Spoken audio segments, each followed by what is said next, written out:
우리 옆에 계신 분들하고 한번 인사합니다. 잘 오셨습니다.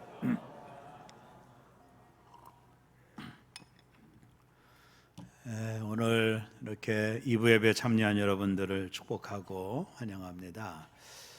제가 좀 자주 읽는 책 중에 조현삼 목사님이 쓰신 그런 책들이 좀 있어요. 말의 힘이라든가 이런 책들이 많은데 그 중에 우리는 복이 필요합니다 라는 책이 있습니다. 서울 광염교회를 담임하고 있는 목사님의 책입니다.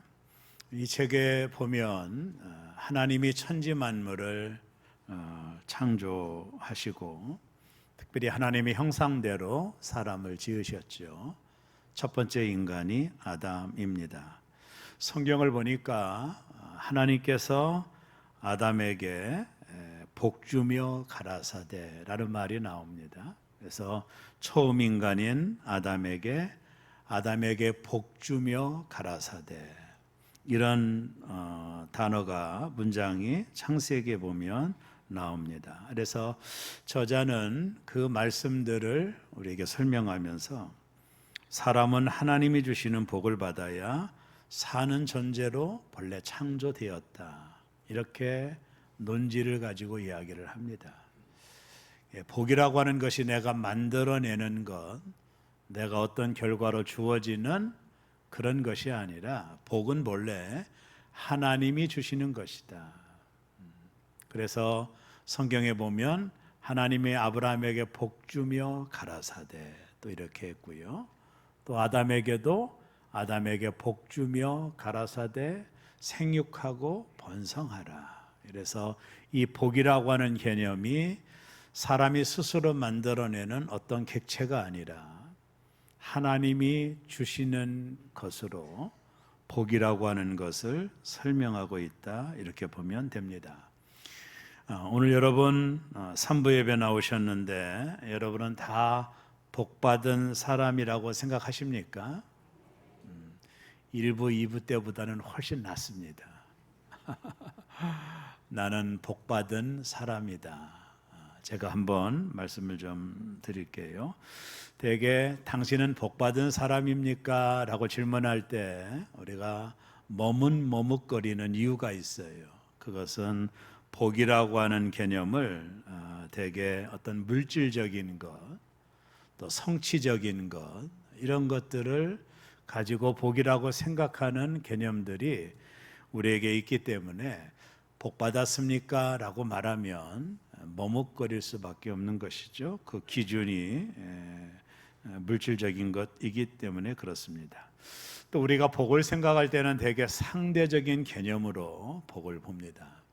쉽게 말하면 내가 저 사람보다 월급이 많으니 나는 복을 받았어.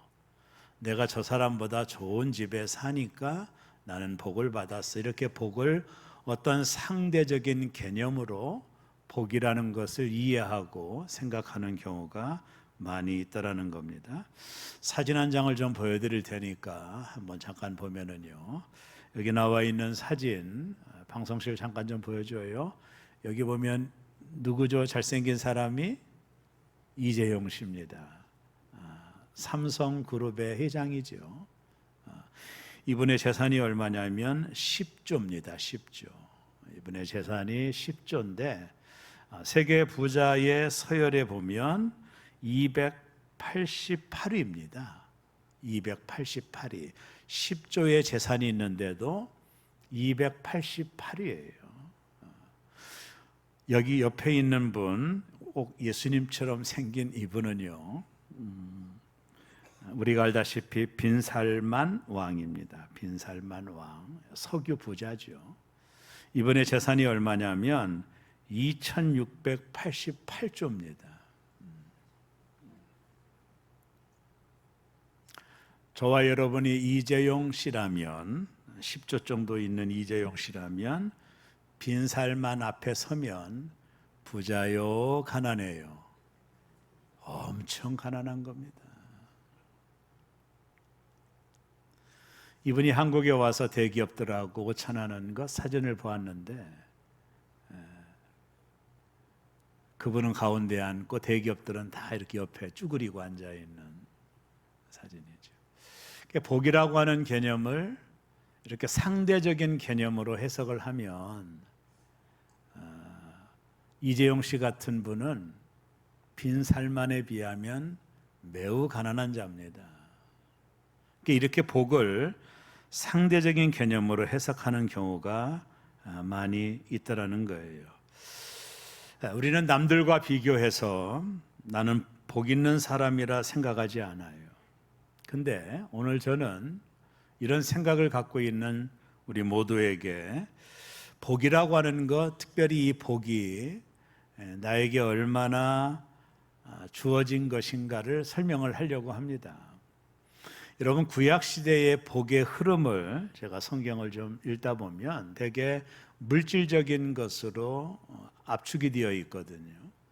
구약에서 말하는 복은 되게 물질적인 것, 뭐 자식이 많고 또 땅이 많고, 구약에는 땅이죠. 땅이 많고 뭐 후손이 잘 되고 뭐 이런 어떤 물질적인 것, 성경에 보면 하나님이 가뭄에 이삭에게 농사를 100배를 거두게 하셨다라는 말도 소출이 100배가 많은 실제적인 건 물질적인 거죠. 그래서 구약의 복은 되게 물질적인 개념으로 흘러가요. 그 대표적인 것이 신명기 28장에 보면 하나님이 이스라엘 민족에게 너희가 내 말대로 순종하면 이런 복이 내게 임하리니 나가도 복을 받고 들어와도 복을 받고 떡반죽 그릇이 복을 받고 뭐 등등. 여기 나오는 이 복이라고 하는 이 개념들이 되게 물질적인 것으로 구약 시대는 복이라는 개념이 나오게 되는 것을 보게 됩니다. 근데 우리가 성경을 이제 신약 중심으로 읽으면 구약 중심에서 신약으로 넘어가 신약 중심으로 성경을 읽다 보면 신약에는 대개 복이라고 하는 개념이 구약과는 조금 다릅니다. 신약에서 말하는 복이라고 하는 개념이 구약의 물질적인 것이 복의 기준이요 개념이었다면 신약으로 넘어오면 복이라고 하는 개념이 영적인 것으로 바뀌어집니다. 그 흐름을 우리가 알 수 있거든요. 물론 신약에서도 물질적인 복을 없는 것은 아닙니다. 너희가 하나님 나라를 위하여 수고하면 전생에서도 100배를 받고 후생에서도 받는다라는 이야기도 있어요. 근데 대개 신약에서 나오는 복은 구약 시대처럼 물질적인 복에 기한하지 않고 신약에서 나오는 복은 영적인 복에 포커스가 맞춰져 있는 걸 보게 됩니다. 그 대표적인 것이 예수님의 팔복이죠. 이게 복의 클라이막스와 같은 예수님의 팔복이 마태복음에 나오는데 예수님이 말한 팔복, 거기 보면 복 있는 사람은 이라고 말하면서 8가지 복을 예수님 말씀하시거든요. 근데 예수님 말씀하는 8가지 복을 디테일하게 한번 살펴보면 물질적인 것이 아니에요. 가난한 자는 복이 있나니. 여러분, 가난이 구약에서는 복이라고 하지 않죠. 의를 위하여 핍박을 받는 자는 복이 있나니. 아니, 어떻게 핍박을 받는 자가 복이 있어요? 화평케 하는 자는 복이 있나니. 그러니까 예수님이 말한 팔복이라고 하는 이 복의 개념을 놓고 보면 대개 신약에서 말하는 복의 이 흐름이라고 하는 것이 물질적인 것보다는 영적인 것이라는 것을 발견하게 되는 것입니다. 왜 구약과 신약의 복의 개념과 잣대가 좀 다를까? 그 이유가 뭘까? 곰곰이 생각해 보면 복의 근원 되시는 하나님이 인간의 몸을 입고 이 땅에 오신 거예요. 구약의 그림자와 같았던 하나님 메시아가 인간의 몸을 입고 이 땅에 오셔서 우리에게 근본적인 복을 주셨는데 그게 뭐냐면 하나님 나라라고 하는 복이에요. 신약은 예수님의 메시지의 전체가 하나님의 나라에 대한 선포입니다. 하나님 인간의 몸을 입고 이 땅에 오셔서 우리에게 하나님의 나라라고 하는 복을 예수님이 허락하시고 주신 거예요. 그러면 하나님의 나라라고 하는 복을 우리가 받았잖아요. 하나님 나라는 여기 있다 저기 있다 있는 것이 아니라 너희 마음에 있다고 하니까 예수님이 오심으로 우리는 하나님 나라라고 하는 복을 예수님이 주신 거예요. 구약에서 말하는 모든 물질적이고 성공적인 복은 하나님의 나라라고 하는 복에 비하면 세 발의 피입니다. 그것은 비교거리가 되지 않습니다. 그러면 하나님의 나라가 주님이 오심으로 이 땅에 이루어졌고 성도들의 마음속에 하나님 나라가 이루어졌는데 하나님의 나라라고 하는 것은 무엇을 의미하는지 로마서 14장 17절에 보면 이런 말씀이 나와요. 우리 다 같이 한번 읽어보겠습니다. 하나님의 나라는 먹는 것과 마시는 것이 아니요 오직 성령 안에 있는 의와 평강과 희락이라. 하나님의 나라는 먹는 것 마시는 것 물질적인 거잖아요. 먹고 마시는 거 더 많이 먹고 더 많이 마시고 성공하고 출세하는 것, 거기에 하나님의 나라가 있는 것이 아니라 성령 안에서 의와 평강과 희락이라. 그것이 하나님의 나라다. 오늘 여러분과 저의 마음속에 하나님의 나라가 임한 줄로 믿습니다. 의와 평강과 희락이라 라고 말했습니다. 제가 1부 때 2부 때도 말씀드렸지만 제 딸이 이제 돌이 돼서 제가 전도사 때인데 우리 권사님이 돌반지를 좀 많이 해주셨어요. 그 돌반지를 보자기에 싸고 이때부터 이제 좀 집안에 좀 문제가 생겼습니다. 이걸 어디다 숨길 수가 없는 거예요. 농짝에다 숨길까? 도둑이 꼭 거기부터 먼저 볼 것 같아서 다시 꺼내가지고 찬장에다 숨길까? 방법이 없는 거예요. 변기통에다 숨길까?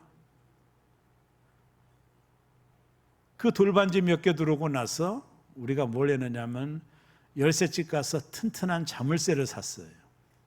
나갈 때 꼭 잠그려고. 그전에는 자물쇠가 없었거든요. 그리고 창문을 이중창으로 만들었어요. 거기 도둑이 타고 들어올 것 같아서 이거 진짜 고약하대요. 불안한 거예요. 저녁에도 부시럭거리면 도둑이 아나 봐, 이 반지가 있는 걸. 그러면서 잠을 못 자는 거예요. 제가 그때부터 불면증이 걸려가지고 지금 40년 동안 고생하고 있어요. 꼭 거기를 올 것 같아요, 도둑이. 신기하죠? 그게 없었을 때는 그냥 잘 잤어요. 자물쇠 필요 없어요. 창문 이중창 필요 없어요. 이거 진짜 고약하대요. 물론 나중에는 하나님 앞에 우리 건축할 때 드리긴 했지만 제가 뭘 깨닫게 됐느냐면 이게 물질이라는 게 어떤 때는 고약한 거구나. 이런 거 아세요? 한 형제가 바다에서 고기를 잡습니다. 그물을 던졌는데 그물을 끌어올렸더니 황금 덩어리가 올라온 거예요. 형제가 얼마나 기뻤겠어요. 이제 진짜 우리가 부자가 됐다. 근데 갑자기 형이 황금을 받아다 그냥 버리는 거예요. 동생이 너무 어이가 없어서 형 이게 무슨 짓이냐고. 그랬더니 형이 뭐라고 한지 아세요?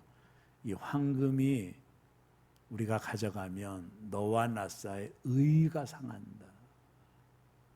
누가 더 가져가야 되느냐 싸움할 것이고 거기 아내들이 끼면 복잡해지고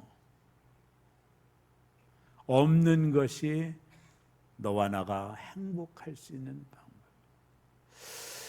예수님 말씀이 이해가 돼요. 물질이 모든 악의 뿌리가 되나니. 여러분, 사람의 진정한 행복이 어디 있어요? 그것은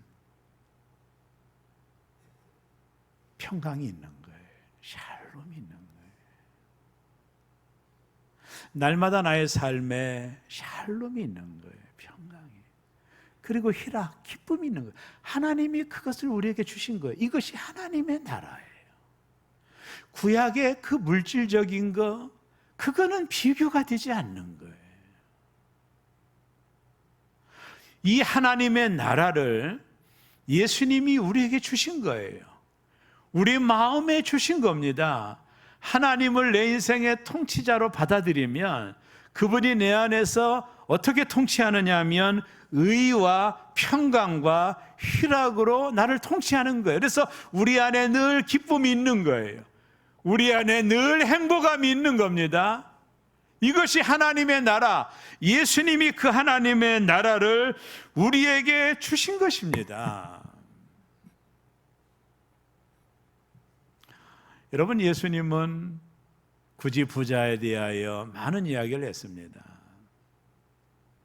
어떤 부자 청년이 영생의 문제를 가지고 예수님께 왔을 때 예수님 뭐라고 말합니까? 계명 지켜라. 다 지켰는데요, 너의 재산을 다 팔아 가난한 자들에게 주고 너는 나를 쫓아라. 제자로 콜링한 거거든요. 근데 청년은 물질이 너무 많아 돌아갔습니다. 그의 물질이 제자의 길을 발목을 잡게 만들었죠. 한 농부가 농사를 졌습니다. 소출이 많아지고 창고가 늘어나니 사업을 확장했죠.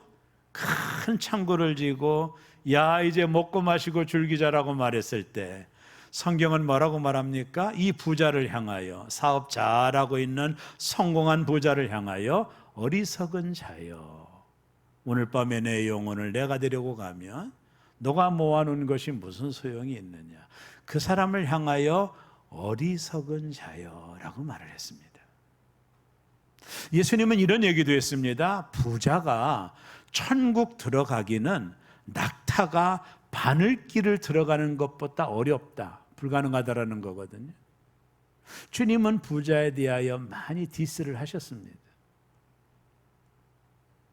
진정한 복은 물량적이고 성공적인 것에 있는 것이 아니라 우리 안에 하나님의 나라가 임하여 하나님이 나를 다스리고 그분이 나를 통치하실 때 오는 의와 평강과 희락이 넘치는 것, 우리 안에 기쁨이 충만한 것, 날마다 하나님의 은혜로 감격하는 것, 그것이 이루어지는 나라, 그것이 하나님의 나라이기 때문에 신약에 와서는 구약의 물질적이고 성공적인 것이 복이라 하지 않고 우리 안에 임하는 하나님의 나라, 의와 평강과 희락이 있는 나라, 그 나라를 예수님께서 주셨기 때문에 신약의 복은 물질적인 것이 아니라 영적인 것을 이야기하는 거예요. 여러분, 미국에서 가장 잘 사는 동네가 어딘지 아세요? 캘리포니아에 있는 비버리 힐스라고 하는 동네입니다. 사진을 보여주면 여기는 완전한 부촌입니다.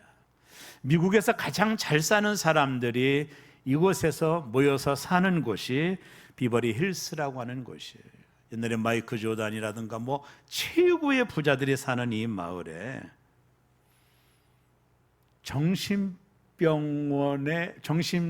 정신병자들, 그러니까 정신병원의 전문 의사들이 이곳에서 가장 많이 산다고 합니다. 역설적인 거죠. 이렇게 부자 동네에 정신적으로 문제가 있는, 자기가 의사인데도 정신적으로 문제가 있는 의사들이 이곳에 많이 산다라고 하는 것은 역설적인 거예요. 구약의 복이 육신적인 복, 장수, 건강, 부귀라면 신약의 복은 영적인 복, 그것을 우리에게 가르쳐 주는 거예요. 자, 그렇다면 하나님이 우리에게 꼭 주시고자 하는 복, 그게 뭘까? 첫째는요, 한번 따라합니다. 신령한 복. 하나님이 우리에게 주고자 하는 첫 번째 복이 신령한 복이에요. 여러분, 신령한 복은 하늘에 속한 복이에요. 소속이 하늘입니다. 이 땅에 있는 게 아니에요. 이 신령한 복을 우리가 구원의 복, 그리고 영생의 복이라고 말하는 복이에요. 이것은 하늘로부터 온 복이에요. 우리가 만들어내는 것과 인위적으로 성취하는 것이 아니라 하늘에서부터 온 복, 우리가 이것을 신령한 복이라고 하는데, 이 복이 구원의 복이요 영생의 복인 거예요. 이게 신령한 복이에요. 에베소서 1장 3절을 보고 한번 확인해 볼까요? 다 같이 읽습니다. 찬송하리로다 하나님 곧 우리 주 예수 그리스도의 아버지께서 그리스도 안에서 하늘에 속한 모든 신령한 복을 우리에게 주시되. 이건 어디에 속했다고요? 하늘에 속한 신령한 복을 우리에게 주시되. NIV 성경을 가지고 보니까 Who has blessed us라고 쓰거든요. 이걸 우리가 시제를 보면 복을 새로 주실 거다라는 말이 아니라 이미 이 신령한 복을 하나님의 자녀들에게 주셨다라는 것입니다. 오늘 이 예배에 참석하는 여러분 모두는 하늘의 신령한 복, 구원의 복, 영생의 복을 이미 받은 줄로 믿으시기를 주의 이름으로 축원합니다. 축원합니다. 하나님이 주신 복을 받은 줄로 축원합니다.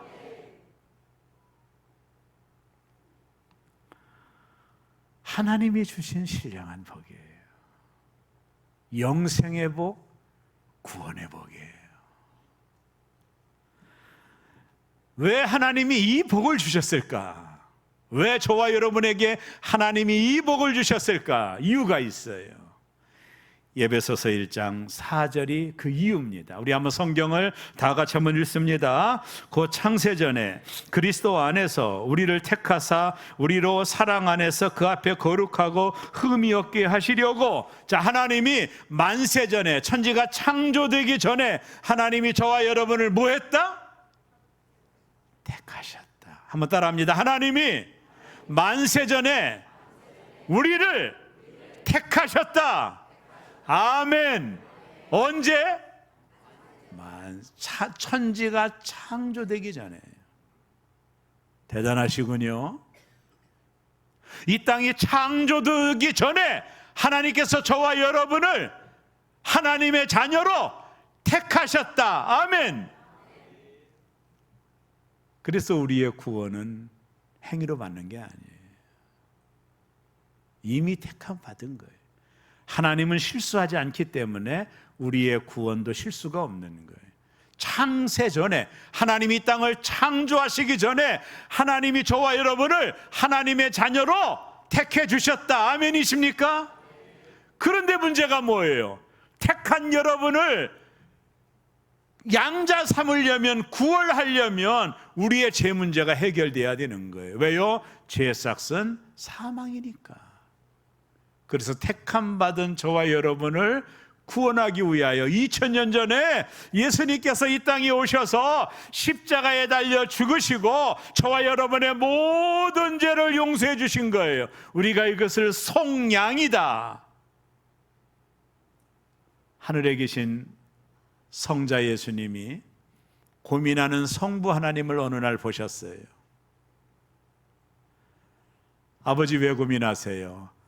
내가 저 이진상을 택했는데 저 이진상이 죄가 많으니 내가 내 양자로 삼을 수 없으니 어떻게 하면 좋겠냐 하니까 예수님이, 성자 예수님이, 하나님 아버지, 그러면 제가 갈게요. 제가 가서 저 이진상의 죄를 위하여 죽을게요. 너 그렇게 할 수 있어? 예, 그렇게 할게요. 그래서 예수님이 인간의 몸을 입고 이 땅에 오신 거예요. 이유는 하나입니다. 나를 택한 나를 양자 삼기 위해서. 나를 위하여 2000년 전에 예수님이 십자가에 달려 죽으시며 다 이루었다. 내가 이진상의 죄를 다 속량했다라고 말씀하는 거예요. 그리고 예수님이, 하나님이 나를 불러주신 거예요. 양자 삼아주신 거예요. 이게 구원의 신비입니다. 그래서 하늘의 복을 하나님이 나에게 주신 거예요. 이 큰 복을 받은 여러분은 축복합니다. 옆에 계신 분들에게 얘기하세요. 복 받으셨군요. 아니, 그 정도 해서 안 됩니다. 진짜 복 받으셨군요. 다시 한번 합니다. 진짜 복 받으셨군요. 근데 왜 얼굴이 진상입니까? 이유가 뭐예요? 이유가 진짜 큰 복을 받았군요. 여러분 한 사람 한 사람을 위해서 하나님 인간의 몸을 입고 이 땅에 오셔 십자가에 죽으신 거예요. 왜? 여러분을 택하셨으니까. 택한 죄로 하늘의 신령한 복을 하나님이 우리에게 주신 거예요. 어렸을 때 아이들을 키우며 재미난 이야기가 있습니다. 친척들이 오면 아이들에게 용돈을 주거든요. 그 당시 우리 아이가 5살 때인가요? 이모들이 10,000원을 줬어요. 10,000원이면 진짜 큰 돈이었습니다. 애가 10,000원을 받았어요. 근데 우리의 사명은 뭡니까? 돈을 빼앗는 게 우리의 사명입니다. 안 그렇습니까? 이거 어떻게 하면 빼앗지? 달라고 했더니 또 안 줘요. 방법은 간단합니다. 방에 가가지고 찬장에 있는 100원짜리 과자를 가지고 오는 거예요. 가지고 와서 이거 먹고 싶지? 아빠 먹고 싶어? 그거 주면 줄게. 얼른 줍니다. 두말하지도 않습니다. 얼른 줘요. 왜요? 가치를 모르는 거예요. 여러분, 우리는 신령한 복을 받은 거예요. 이건 10,000원의 비교도 안 되는 큰 복을 받았는데 우리가 이 복을 자꾸 세상 것과 바꾸려고 하는 게 문제예요. 이 복을 바꾸려고 하는 게 문제예요. 하나님이 우리에게 주시는 이 복은 신령한 복이에요. 영생의 복, 천국의 복, 희락의 복, 기쁨의 복인 거예요.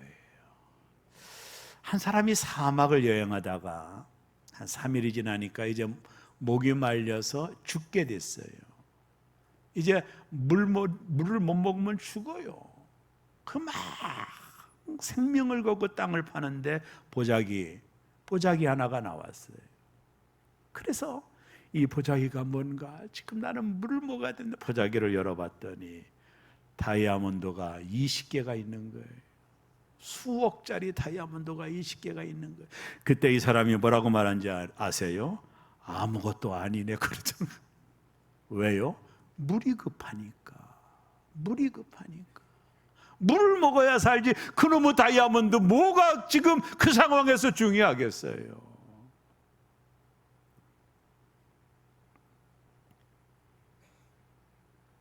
복이라는 한자를 보시면 재미나요. 한번 띄워봐 주세요. 보일시변에 한일자 쓰죠. 입구자 그리고 밭전자를 써요. 이게 뭐냐면 한 식구가 먹고 살 밭을 보는 것이 복이다 이렇게 썼거든요. 농사 지을 수 있는 밭이 있는 것 보는 것이 복이라고 이야기를 한 거예요. 그래서 우리가 조상 때부터 우리는 물질적인 것, 재물, 자식, 건강 이런 것들이 복이라고 여기지만, 틀린 말은 아니지만 그것은 잠깐의 복이에요.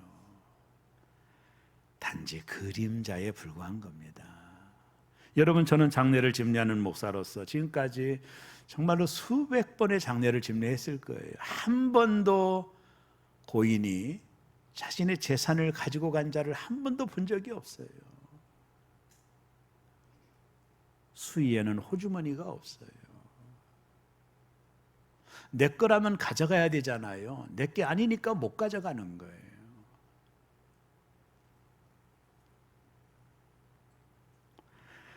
가장 큰 복은 신령한 복이에요.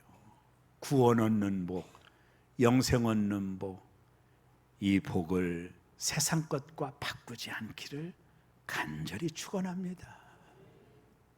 시간이 가서 두 번째, 자족하는 복이에요. 전 여기가 크라이막스라고 봐요. 여러분, 자족이란 어떤 형편에서든지 감사하고 만족하는 거거든요. 자, 성경 빌립보서 4장 11절을 우리 다 같이 한번 읽습니다. 내가 궁핍함으로 말하는 것이 아니라 어떠한 형편에든지 나는 자족하기를 배웠노니. 자족할 수 있는 복이 가장 큰 복이다. 환경에 영향받지 않는 복이에요. 만약 온 세상을 다 얻어도 자족하지 못하면 그 사람은 불행한 겁니다. 그러나 가난해도 가진 것은 별로 없더라도 내가 너무나도 행복하고 나는 여기에 만족한다면 그 사람은 진짜 복 있는 사람이에요.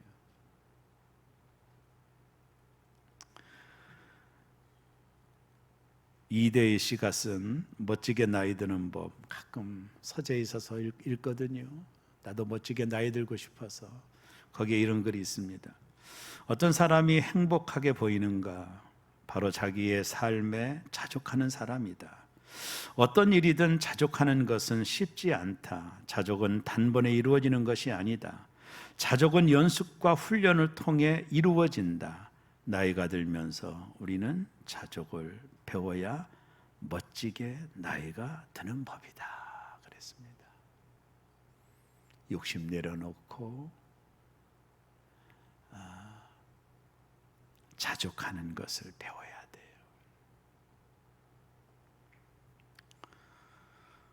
다 가졌기 때문이 아니에요. 다 이루었기 때문도 아닙니다. 아직도 모자라고 이루고자 하는 것이 많지만 지금 내 앞에 있는 것에 감사하며 사는 거예요. 그래서 바울은 자기는 자족하는 법을 배웠다. 그냥 얻어지는 것이 아니라 배웠다. 나는 모든 상황 속에서 자족한다.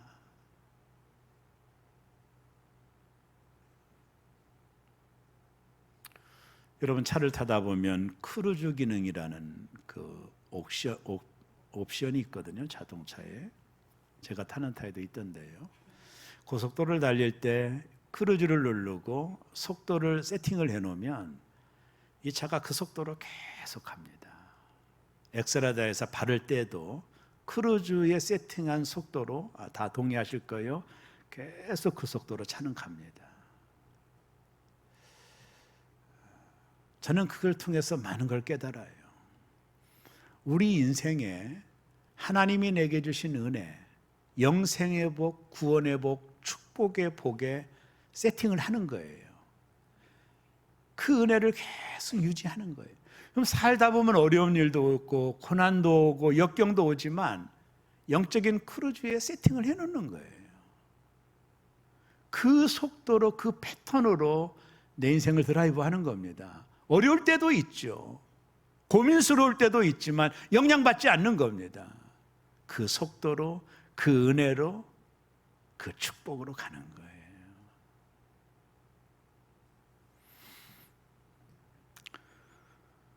가장 큰 공부는 사법고시가 아닙니다. 가장 큰 공부는 자족을 배우는 공부입니다. 이걸 통과하면, 패스하면 우리 환경에 영향받지 않아요. 진짜 영향받지 않습니다.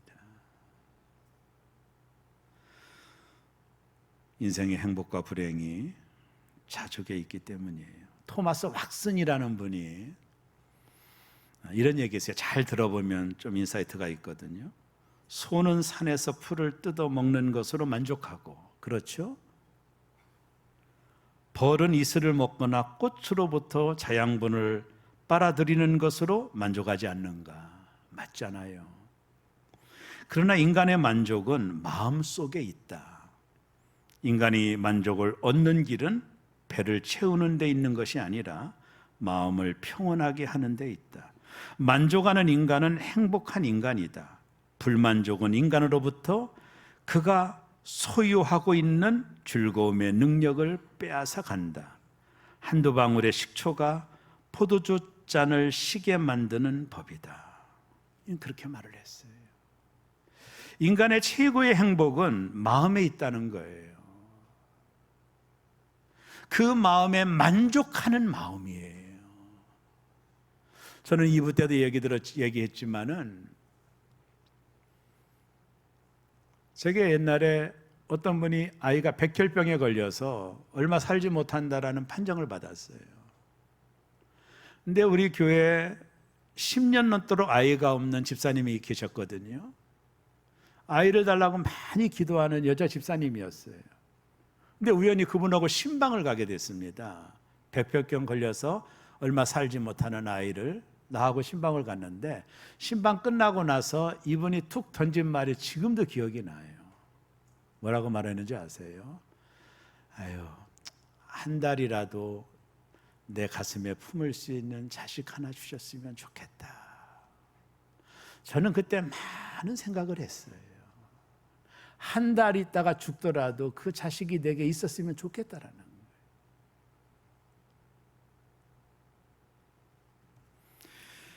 우리가 정말로 많은 것들을 잊고 있구나. 이미 얻은 것들을 모르고 있구나 하는 생각을 했어요.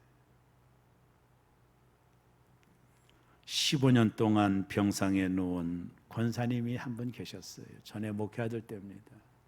대신방 때만 그 집을 갑니다. 15년 넘도록 침상에 누워 계신 권사님이 일어나지를 못해요. 대신방 때 함께 기도해 주고, 이분이 항상 하는 얘기, 목사님 한 번만 교회를 갔으면 좋겠어요. 걸어서 한 번만 교회를 갔으면 좋겠어요. 다른 거 없이 한 번만 걸어서 교회 가면 소원이 없겠어요.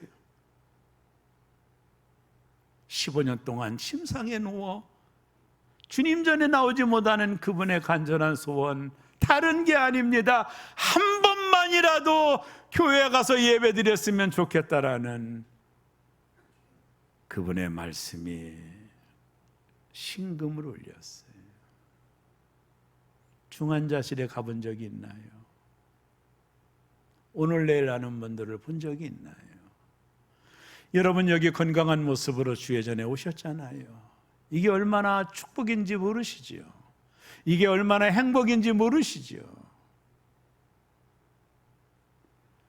내게 없는 것 두 눈 뜨고 보지 말고 있는 것 감사하고, 우리 교회 없는 것 두 눈 뜨고 보지 말고 교회 이미 있는 것 가지고 감사하고, 우리의 눈이 죄인지 우리의 눈이 바뀌는 거예요.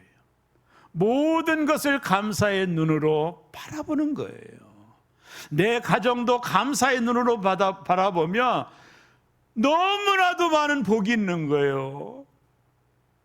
복을 세어보아라. 복을 세어보. 너무 많은 복이 있는 거예요. 우리 너무나도 많은 복을 받은 거예요.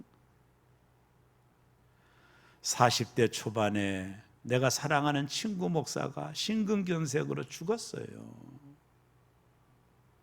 40대 초반이었을 거예요. 강태봉 목사라고. 장례식장 가가지고 많은 생각을 했습니다. 죽음이라고 하는 것이 누구에게도 예배가 없구나. 아주 건강하던 친구였거든요. 내가 지금 살아있는 것 자체가 축복이요, 살아있는 것 자체가 은혜요, 살아있는 것 자체가 복이구나. 이 코끝에 호흡이 지금 움직이고 있는 게 복이구나.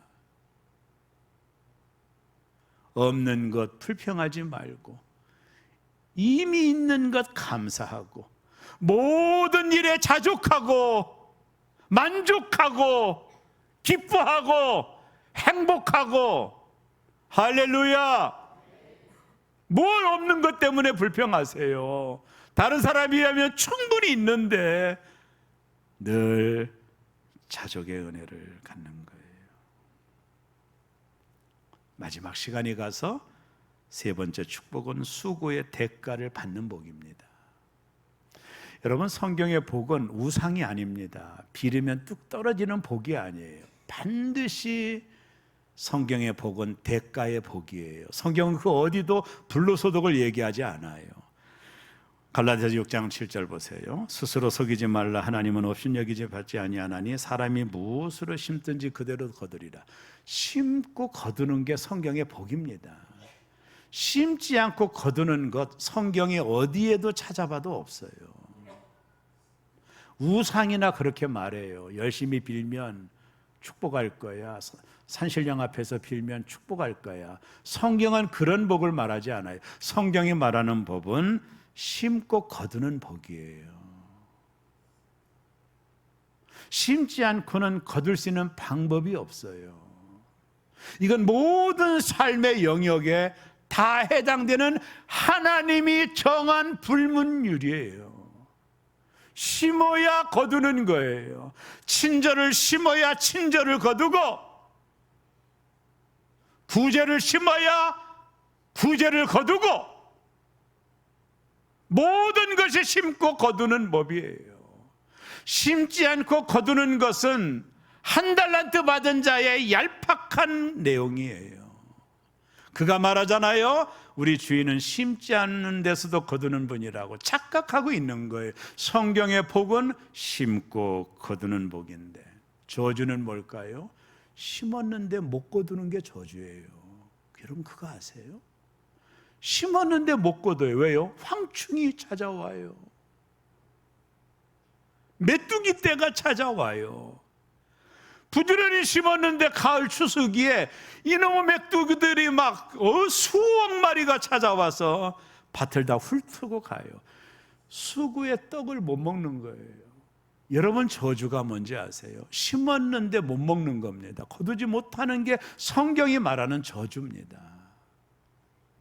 그래서 시편 127편에 보면 여호와께서 집을 세우지 아니하시면 세우는 자의 수고가 헛되며 여호와께서 성을 지키지 아니하시면 파수꾼에 깨어있음이 헛되도다. 너희가 일찍 일어나고 늦게 누우며 수고의 떡을 먹음이 헛되도다. 하나님이 함께하지 않으면 수고의 떡, 수고서 심어 놓는 것을 헛되다라는 거예요. 하나님이 거두게 하신다는 30배, 60배, 100배로 거두는. 여러분 절대로 하나님의 축복을 거저받으려고 하시면 안 됩니다. 심고 거두는 법칙이 하나님의 법칙이에요. 근데 하나님이 우리에게 은혜를 주셔서 30배, 60배, 100배를 거두게 하시죠. 오늘 요한삼서 1장 2절, 사랑하는 자의 내 영혼이 잘된 같이 내가 범사에 잘되고 강건하기를 내가 간구하노라. 세상 사람들은 범사가 잘되고 건강하면 축복이라고 하지만 그건 다가 아니에요. 그림자에 불과해요. 정말로 큰 축복은 내 영혼이 잘되는 신령한 복을 받는 거예요.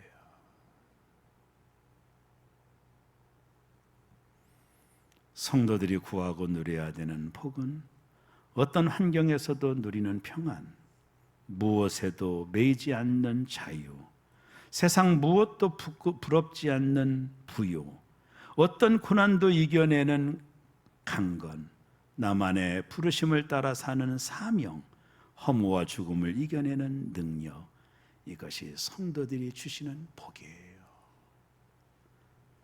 하나님이 우리에게 주시고자 하는 이 복, 하늘의 신령한 복을 이미 다 받으셨으니 감사하시기를 바라고, 자족의 복을 통해 여러분의 삶이 행복하기를 바라고, 수고의 대가를 통해 여러분의 창고가 늘어나기를 바라고, 이 모든 복이 우리 새롬의 모든 성도들에게 흘러가시는 축복이 있기를 주의 이름으로 축원합니다. 기도하겠습니다.